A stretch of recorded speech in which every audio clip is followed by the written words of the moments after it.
With a huge round of applause, let me take the privilege to welcome Mr. James Kerr, Bolstering Interventions in Society of Education. Round of applause, ladies and gentlemen, for his keynote. I'm just checking the photograph. The one earlier was actually, I might look a little bit younger in it, but it was just taken before I encountered the Bangalore traffic.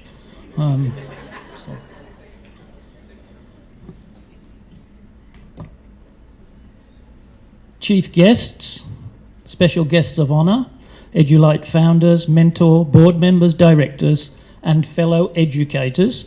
It's my privilege and honour to have been asked to address you here today by the visionary EduEnlight team. Looking around, what a disparate group we are. Therefore, what I say is cannot and will not be aimed at any one group of people. Government officials, politicians, lawyers, entrepreneurs, business leaders, school principals, teachers. I've probably missed some of you out as well. We are, however, here because we're joined by a common purpose and a common passion, and that is education. My 40 years as a teacher and principal and consultant confirms my passion.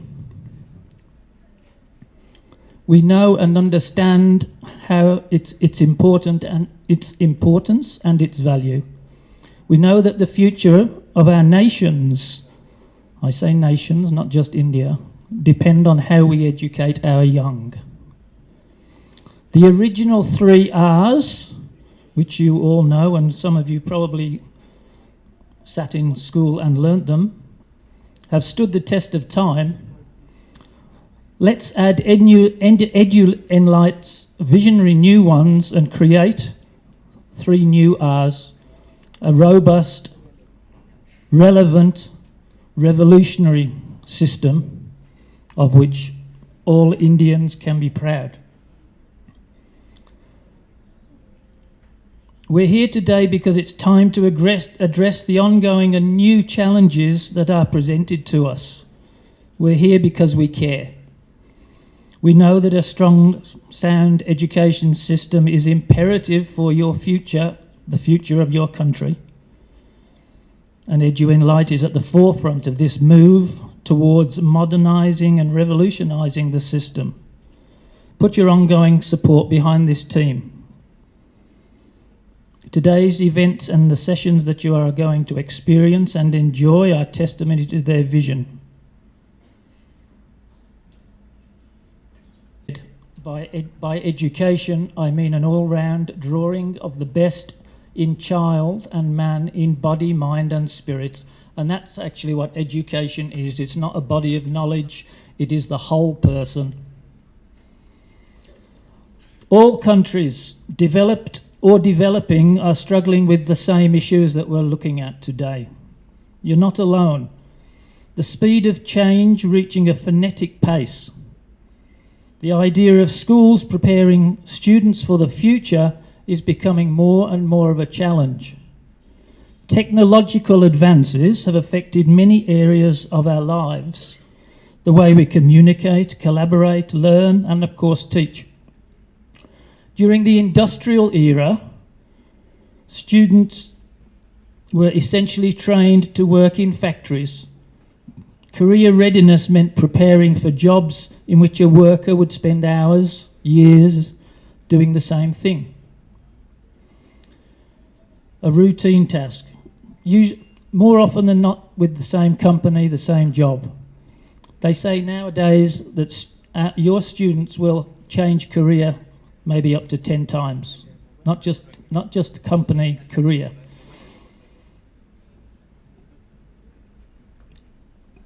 In the one-size-fits-all, sit and get instructional model, an ability to regurgitate information was the key to success in those days. That world of work no longer exists. Just before I left Australia last week, there was an educational transforming symposium held in Tasmania where I live. delegates were told that the education system is outdated. It's still heavily based in the Victorian era model. Students are taught to read and write in the same old way. So now is the time for change. Rapid changes in the technology, as I previously mentioned, have led to the need for flexible, adaptable skills that will give the students the key to the future.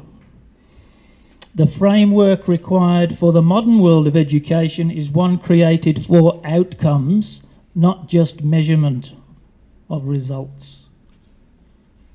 The greatest requirement is the ability to know how to learn and how to love learning. The need to redesign students' learning environments is also one of necessity. There are certainly times when students should work independently and quietly in their own spaces. However, for far too long, that's been the main model of instruction in many classrooms. Schools and classrooms must transform from the industrial era model to one that is learner-centred, personalised, and fully utilises the power of the new technology. Employers are looking for someone who can learn and relearn completely new skills, because what is currently being used may be outdated in 6 months. Are we doing ourselves a disservice by using the term soft skills? We know that term, and it's the new terminology. When we refer to reasoning, logic, collaboration, communication, and thinking skills, these are what is required for the future. Now and into the future, these skills are crucial, and they're anything but soft, because in fact they are the most difficult to master. These skills and the educators who teach them are empowering students to think critically, analyse, assess, creatively problem solve, work collaboratively, communicate with clarity and impact. How is all of this impacting here in India? I'm not going to burden you with statistics, facts and figure, or actually even PowerPoint slides. I'm sure you'll get some of those later. I am actually fortunate to be talking to you early in today's program. You might be at your most receptive. There will be a couple of slides just to illustrate a couple of points I'd like to make. Current problems in India are well known to all of you and me. I'm learning. But we're fortunate that the government acknowledges the need for action.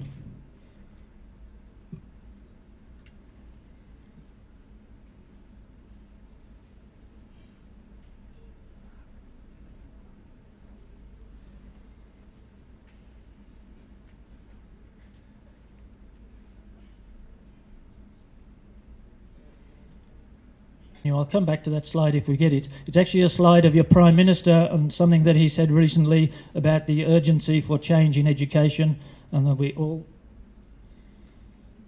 Quality education should be prioritised along with literacy campaigns. We have been focusing on the outlay. Now it's time for us to concentrate on the outcome of our education system. So what are the problems? There is still a lack of infrastructure in many schools. A high percentage of schools are still not fully compliant with the complete set of RTE, infrastructure indicators, that according to the survey in 2010. That is still the case. Many rural schools, disadvantaged schools, lack basic facilities still. Curriculum non-conformity. The number of boards throughout the nation has led to non-conformity of curriculum, making maintenance and monitoring standards difficult. Poor global ranking of some institutes. Few Indian universities are featured in the top hundreds of the world, due in part to high faculty-student ratios, lack of research capacity. Many Indian students leave their homeland to pursue higher education opportunities. India needs to reverse this trend and should be aiming to attract large numbers of overseas students here. Part of EduEnlight's vision is to focus on assisting in this regard. The system of education, as previously mentioned, is still information-based rather than knowledge-based. The whole focus in many ways is still on cramming information into your students rather than understanding it and analysing it.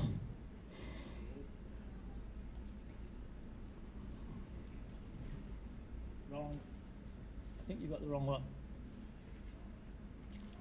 It's okay. It's a slide about Gandhi. It was another quote from Gandhi talking about the need for education to be relevant. Take that one away. Turn it off. It's okay. Okay, thank you. Go back to, yeah, that was it.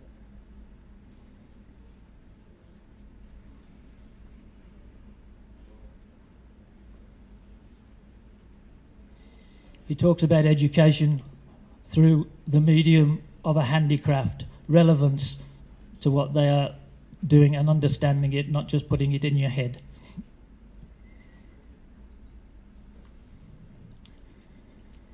There is still a gap between education provided and industry required education, as I have said.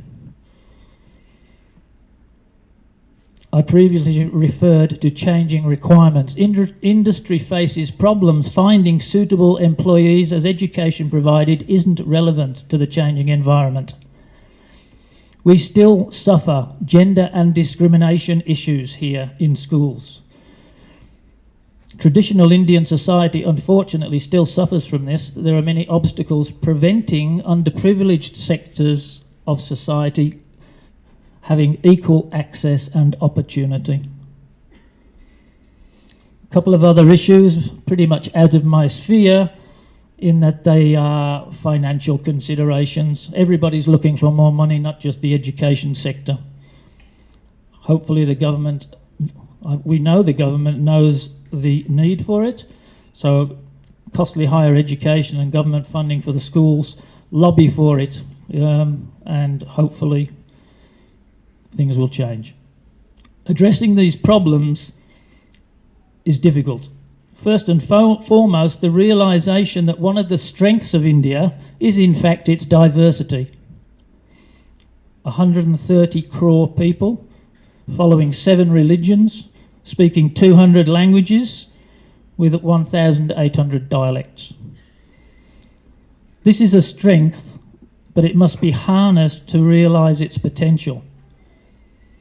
President Mukherjee just 2 weeks ago wrote, as I read in the newspaper, "This is the ethos of India. Yes, we must have change. We must have improvement.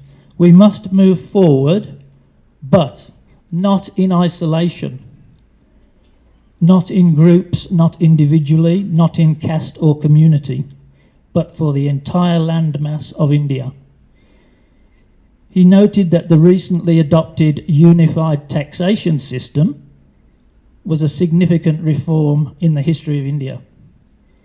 And it's a fine example, I believe, of the need for unity. In my mind, education is more important than taxation. And subsequently, a whole of India approach to education should be the goal. A framework needs to be developed nationally with input from all stakeholders that focuses on one system, a whole of India approach, one body governing the policies of education with plenty of consultation from all stakeholders. Britain, where I was actually born and educated, has long been held in high esteem in regards to its education system. It is still valued and proven and has been exported to international schools around the world. My belief is that this is due to its curriculum being a national one. It not only provides a structure, a common curriculum, a recognisable common assessment framework, but also a highly developed bank of resources that fully support it. I believe much more desirable than a fragmented system with various curriculums run by various states with varying degrees of success. Technology tools in teaching have many benefits. This has led to a current problem. Students, however, are often now more advanced and comfortable with the new technology than their teachers. Certainly my children and my grandchildren can teach me about technology. If the teachers aren't skilled, the children can't be taught. There's an urgent need to retrain and upskill current teachers, not just those the new teachers in training institutions. It's been said that teacher training is neglected here in India. Let's change that.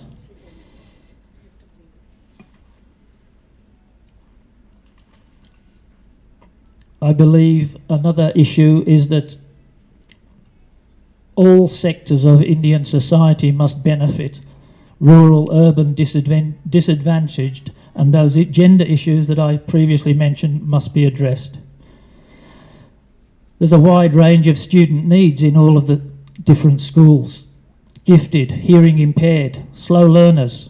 It's a challenge for any teacher to accommodate these varied needs of a class of 25 to 30 students. Demands on teachers have increased enormously. Previously, and most importantly again, education must meet the needs of the students. Vocational, technical, technological, scientific, imaginative, creative opportunities must be provided. Public-private partnerships need to be fully explored to create a significant increase in providing on-job opportunities in the myriad of current and future industries.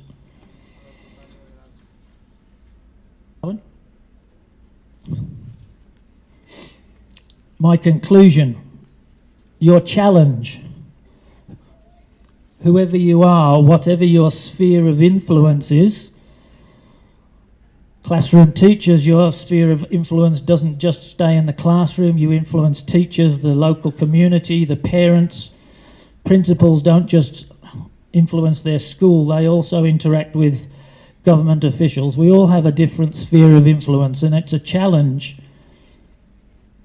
to move forward, develop the best educational system you can, run the best school you can, create the best classroom environment that you can, taking with you, however, not discarding everything from the past. Take the best of your rich tapestry while embracing the changes needed.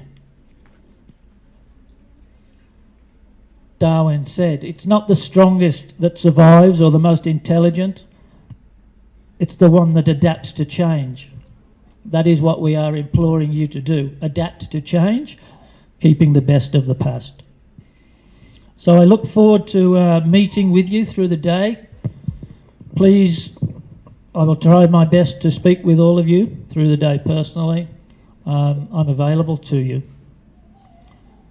Thank you. Thank you. Thanks very much, James, for your keynote.